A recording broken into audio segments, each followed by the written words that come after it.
Hey guys, welcome back to Matt Chat Podcast with myself, Paul Ciotto, Christopher Shea. How's it going? And we have a special guest today, the producer of our podcast, Peter Oberc. My man, my mellow. Okay?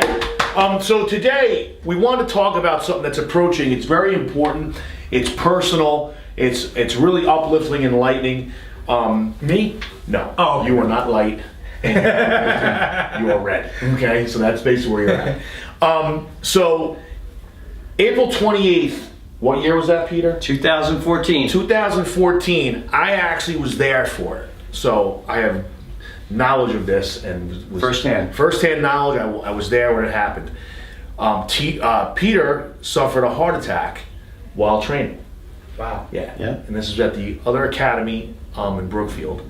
And you know, what I can say about that is this. What do you mean a heart attack? I mean like a heart attack? It was yeah, heart attack. massive heart attack. Not like I just walked into the room and your heart fluttered because you saw my blue eyes with maybe like a blue shirt or something? No, this is a legitimate heart attack. Boom. Massive heart Not attack. Fantasyland. It actually happened. Yeah. So the unbelievable part about it was that if it was anybody else, and I say this not to ride his dick, but it's the truth. If it was any less of a man, it would have been a completely different story. Because not only did he have a heart attack, but he started training again after he had it. I'm not kidding. Like, he had the heart attack. You know, I examined him, and I'm like, this guy didn't have a heart attack because He was too normal. No, his BP was normal. His respiration was normal. Okay, his pulse was normal. And usually nothing is normal about Peter. Yeah. So that should have been the first sign something's messed up. But the point being is that he looked at it as him losing his breath. You know, now he couldn't catch his breath. Yeah. A little bit of indigestion, and then started to train again, and then realized, you know what? I don't really feel good. I'm gonna go have this checked out. And then So you wussed out. Let's be honest. No. I kept, I was basically in denial, which is a very common thing, Yes. but in retrospect, it's very stupid for anyone out there who's, I would say, middle-aged, because this can happen to you. Yeah. So heed any advice that you could get. But basically, I was in denial. I was trying to tough it out. And people around me started saying, hey, you should go to the hospital. Yeah, you got to go to the right hospital. now. Mm-hmm. And one of the big proponents of that was Felipe Costa. He was like, he said to me, do you want to die? Yeah. He goes, I've seen this 2 times in Brazil where people were working at the gym and they suffered heart attacks and they didn't go and they died. But what happened was I was rolling. I felt weird prior to that. But So you had some other I had symptoms that yeah. you were kind of like, and this doesn't feel right. I was just trying to man it out and say, it's nothing, you know. But I felt Okay, so weird. man shit. Man Yeah, shit. yeah. All right, I get it. Fucking man Stupid man shit. Yeah, a little bit. But that's what I'm writing on my tombstone. Stupid man But when shit. you live to tell about stupid man shit, that's some real good man shit, though. No doubt. But in all seriousness, you know, we were training, and I was feeling weird prior to that, and I was rolling, and the guy was rolling with Damian Corey Roberts. That's you, Damian.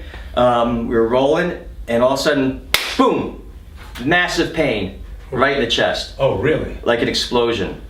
And that's where the heart attacks obviously was full force, stopped blood flow to the heart, and intense pain in all the muscles, in all directions stemming from here. Your whole chest. So your pecs hurt like crazy, all the way back to your shoulders, going everywhere. So I was thinking it's a muscular pain, which I didn't understand, Right. but I couldn't breathe. Well, Damien's heavy set, so maybe he does. It's like having an elephant on top of it. Exactly. I'm not going that far. So the point is, I had the heart attack, and then I was like, I took a foam roller and I was like rolling on it, saying, no, I just pulled a muscle. No, roll it out. I'll roll it out. And then they're like, are you sure? You know? That's why I said if it was any other, was a mere mortal, okay, none of this Too would have kind, happened. too But kind. it's the truth, and I'm telling you, I'm trained for this stuff, and nothing symptomatically showed it, nothing, and that's why I was like, Peter, you got to go to the fucking hospital because. Something's not. Yeah. Nothing. That's why in medicine we call this practice. In healthcare medicine we call it practice. Yeah. Because nothing is ever textbook, and this was a perfect example. It's an art. And thank God that, like I said, he is the physical freak that he is. Because anyone else probably would have been dead. I'm gonna be straight up. So not only did he have it, He tried to shake it off. He tried to foam roll it out, Yeah. and then tried to train again. And then it was like Philippe's like, "You're going." All of us were like, "You're going to the fucking hospital." Yeah. Which he did. And I remember You drove yourself to the hospital? Well, listen, too? I'll tell you that in just 1 second. What happened was Palladino, these guys came up to me and said, "Peter, you're turning yellow. Right. You better leave now." Oh shit. So they We'll said, take you, they actually. said, "You want an ambulance?" I said, "No," which is stupid. So if you're ever having a heart attack, you have to take an ambulance. Otherwise, Yeah. you'll probably be dead. Exactly. Just so you know that.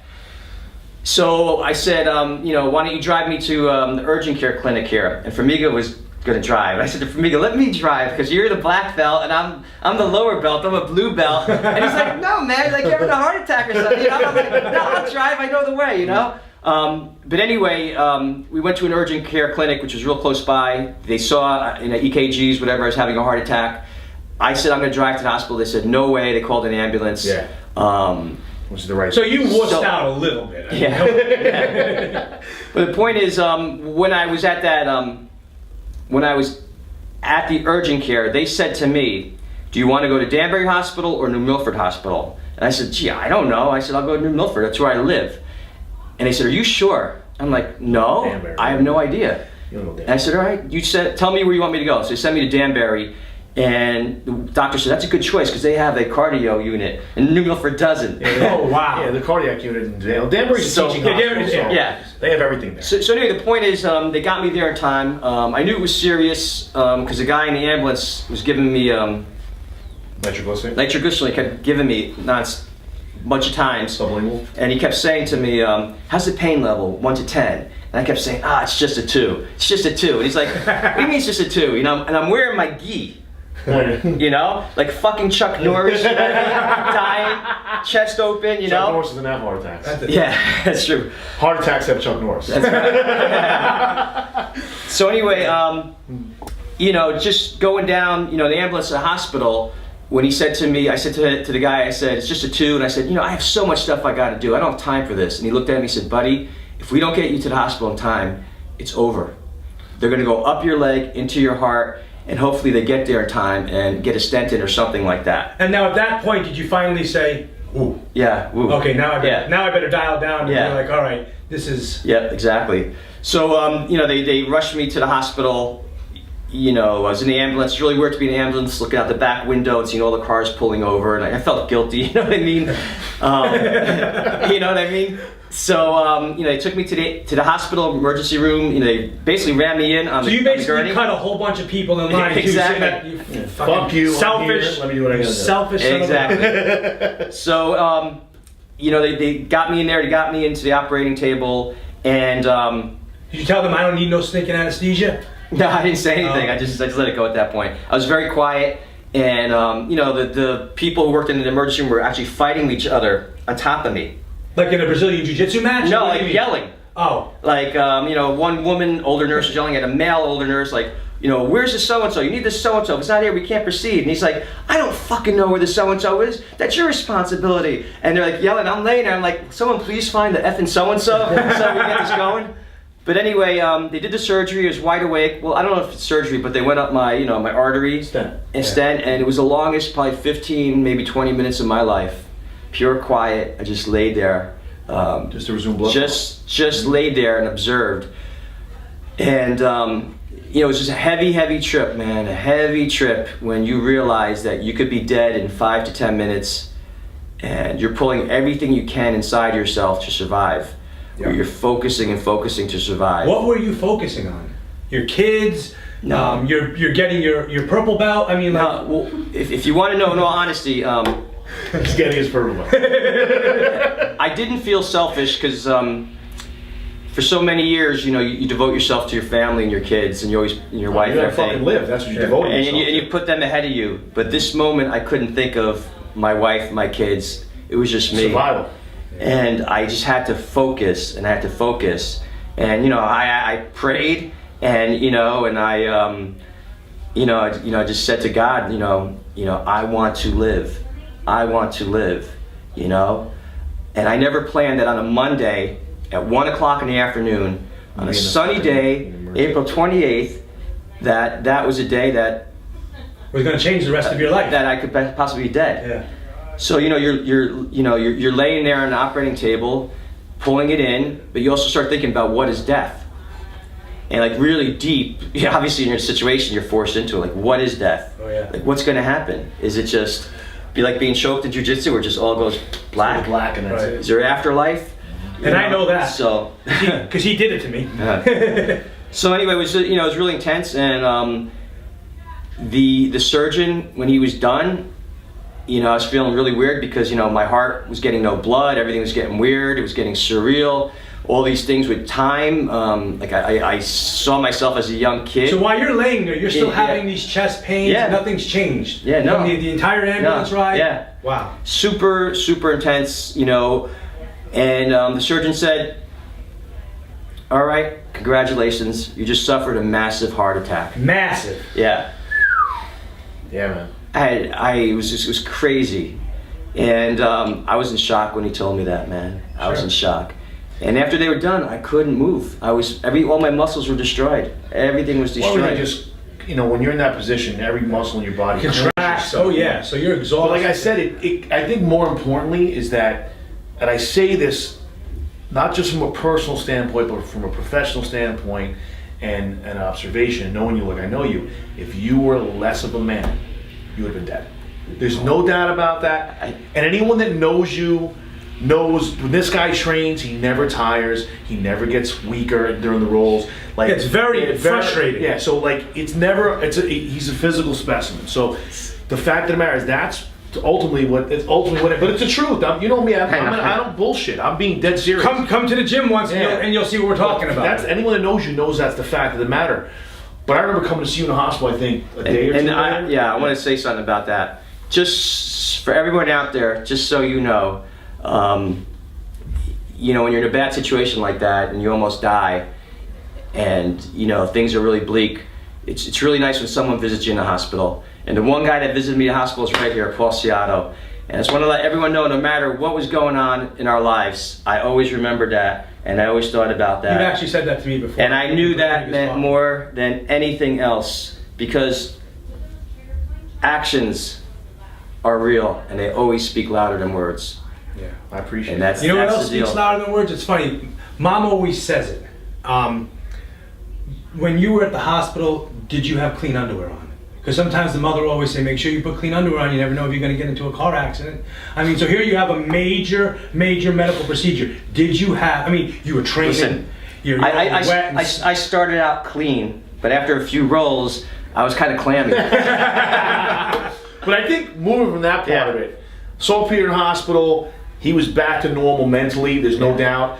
That's just a testament of his strength. But even along those lines, when you saw me in the hospital, I said to Paul, I was in he was in the ICU. Yeah, He was. I was laying there, and I said to him, I'm going to get back, and I'm going to train jiu-jitsu. And he said, I know you are. And I told these doctors that, and they all told me I was fucking nuts. Yeah. did they actually recommend you To stop. stop? Yeah. The guy who saved my life, who put the stent there in time, said to my wife, 5 minutes more, or maybe 10 minutes more, I forget, 5 or 10 minutes more, you'd be a widow. Oh my And your children would goodness. no longer have a father. Then he said to her, he's never doing that jiu-jitsu stuff again. Oh, I'd be like, thanks a lot, Doc. You just scared the heck out of my wife. So- and now she's going to be a freaking ball buster every time you want to go train.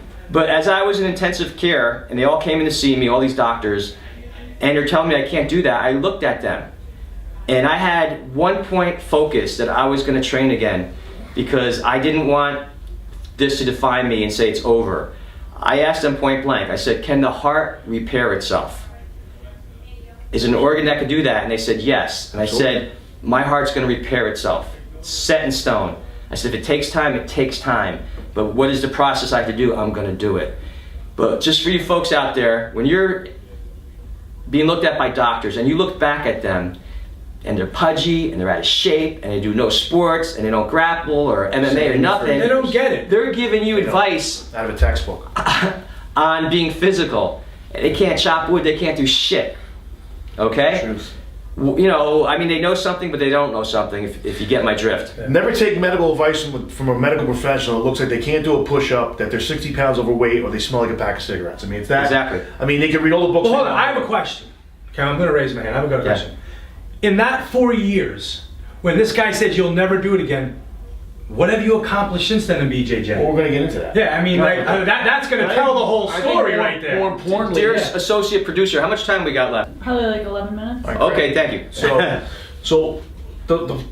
We get there. I'm gonna train again. I knew he would, and How long before you came back? Okay, so here's the deal. They told me I couldn't. So we go, see a cardiologist and all that kind of stuff. And the cardiologist says, you can't do that. You can't lift heavy things. We fired that cardiologist, me and my wife. We're like, fuck this guy. We found another one who was actually in the same practice. well, I told him to go see Yeah. somebody else. Yeah. And the other guy's like, why'd you leave the other guy? And I said, because, he told me this Wanted me to bullshit. die. Live on earth and die. I said, I'm going to train. I want to work with someone who's a teammate who's going to help me. I'll do it slow. I'll do it smart. But basically, they made me wait, I think, 4 or 5 weeks. Wow. But the go party's ahead. leaving. I mean, I'm out. saying wow because I can't believe he came back that quickly. Well, the party's Yeah, leaving out. I wasn't is 100%. Is that as he was getting reevaluated, they were like, "Holy shit, he's going to do this!"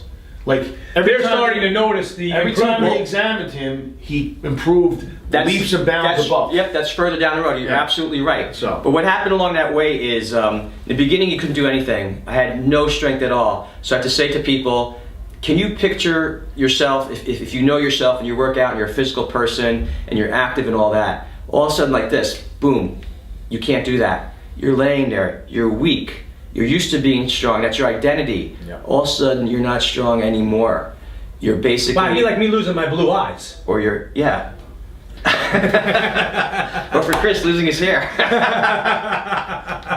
I cannot.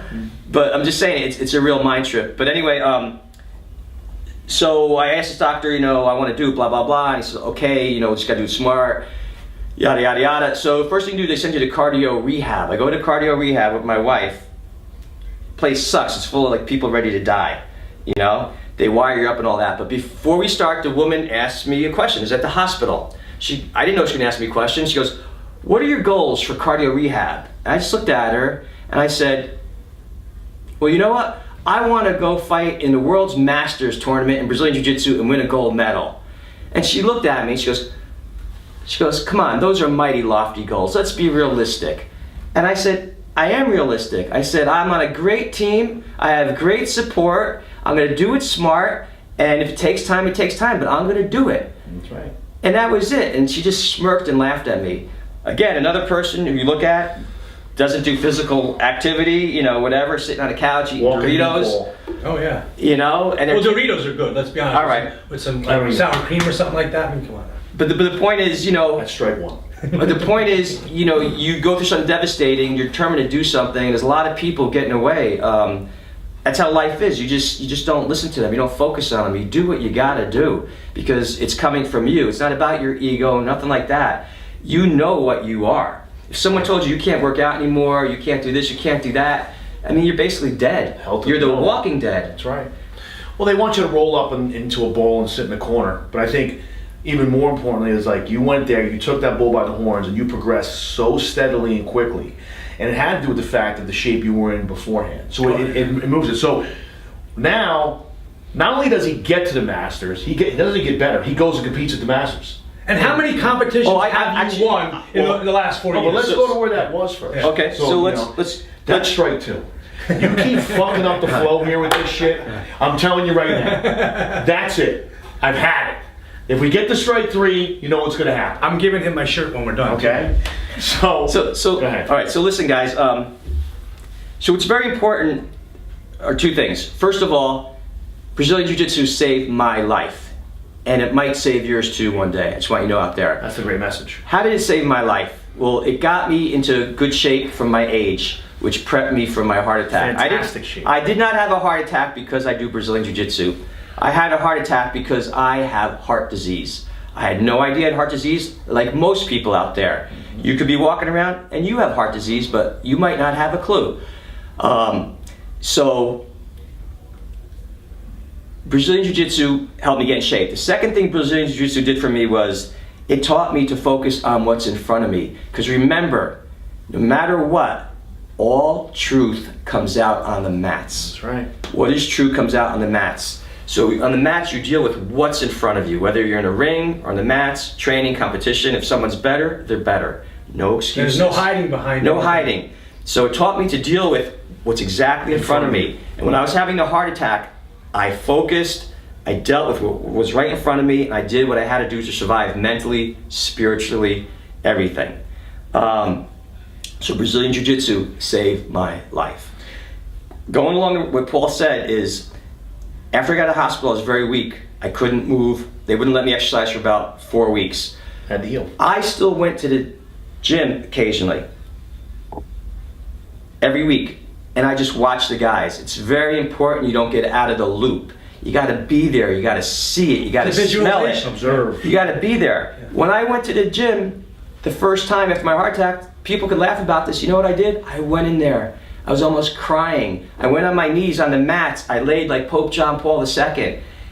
And I just, laid on those mats. I was so happy to be there. Feel the energy. All the energy. Plus your boys, that's all your buddies. All are there. that. Yeah. You can't be removed from that. You can't be in cardio rehab where everyone's smoked their whole lives and they're dying. They're out of shape. They're out of shape, Yeah. and they're telling you. So we stopped going to cardio rehab. Because once they wired me up and said you're doing fine for where you're at, so nothing's abnormal. I said I'm going to train with my friends because that's how it's done. So anyway, in the beginning I was super weak. I'd swim in the pool half a lap. I was able to swim a mile before. I'd be out of breath. Lifeguards freaking out because I told them I had a heart attack. 4 weeks before, they're freaking out, the YMCA.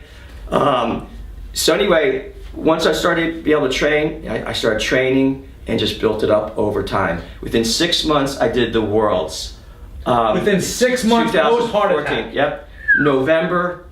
November of 2014. Correct. Now, I didn't win. I was beating the guy I was with, and I made some mistakes, and So you didn't lose because of But I the didn't- heart attack. no. You lost just because of He didn't fucking lose. He won. I won. Absolutely. Period. He got there post heart attack where a mere mortal would have never got. But after that fight, that guy couldn't get up, and I was able to walk. And then, just again, Yeah.